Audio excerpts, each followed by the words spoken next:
যাবেন, তখন যখন আমরা অস্বীকার যাব, আমরা যখন গুনাহগুলো চাপা দিয়ে রাখবো, আমার ভাইয়েরা, আমাদের শরীরের প্রত্যেকটা অঙ্গ প্রত্যঙ্গ সেদিন সাক্ষী দিবেন।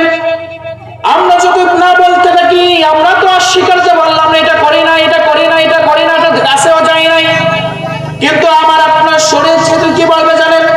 আল্লাহ রাব্বুল আলামিন সূরাতুল ইয়াসিনের ভিতরে বলে দিলেন, আল ইয়াউমা নাখতিমু আলা আফওয়াহিহিম ওয়া তুকাল্লিমুনা আইদিহিম ওয়া তাশহাদু আরজুলুহুম ওয়া তাশহাদু আরজুলুহুম বিমা কানু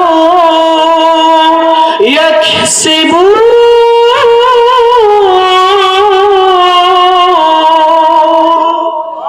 আল্লাহ রাব্বুল আলামিনের কাছে যখন আমরা অস্বীকার যাব, আমরা এটা করি নাই, সেটা করি নাই, আমার আপনার আলিয়াউমা নাখতিমু আলা আফওয়াহিহিম ওয়া তুকাল্লিমুনা আইদিহিম, সেদিনের সমস্ত শরীরের অঙ্গ প্রত্যঙ্গগুলো সাক্ষী দেবে। এই আমাদের যে শরীরের চামড়াগুলো, এই চামড়াগুলো কিন্তু সাক্ষী দিবে। তখন আমি আপনি বলবো, হাই হাই হাই, চামড়া কিভাবে কথা বলে। আমার আপনার জবানটা আল্লাহ রাব্বুল আলামিন সেদিন বন্ধ করে দিবেন, মিথ্যা বলার কারণে মোহর মেরে দিবেন, সিল গালা মেরে দিবেন। কিন্তু আল্লাহ রাব্বুল আলামিন এই চামড়াকে কথা বলার সুযোগ দিবে, অধিকার দিবে, জবান খুলে দেবে। এই চামড়ার যিনি জবান খুলে দেবেন তিনি কে? আজ হচ্ছে না, জোরে বলতে হবে, তিনি কে?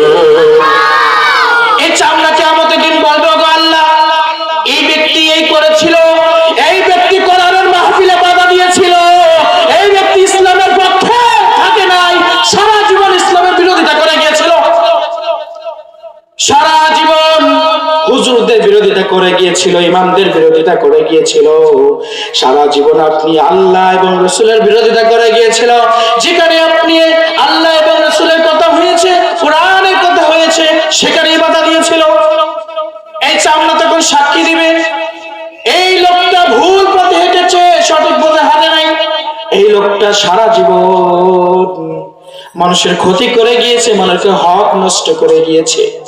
ওগো আল্লাহ, তখন এই কথা বলার সঙ্গে সঙ্গে আপনি একটু ভেবে দেখেন, এই কথা যখন চামড়া বলবি, চামড়া যখন এই সাক্ষী দিবি, তখন আপনার পালাবার জন্য কোনো পথ থাকবে না, ঠিক কিনা?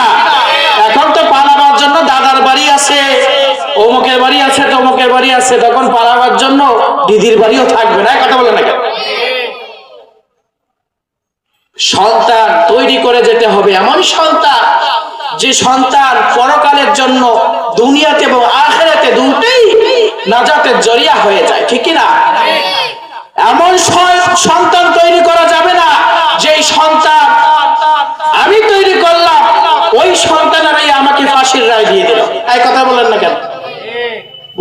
বুঝতে পারছেন তো আমার কথা? বুঝতে হবে। ইসলাম খুব সহজ, মানা খুব কঠিন। আমার ভাইয়েরা,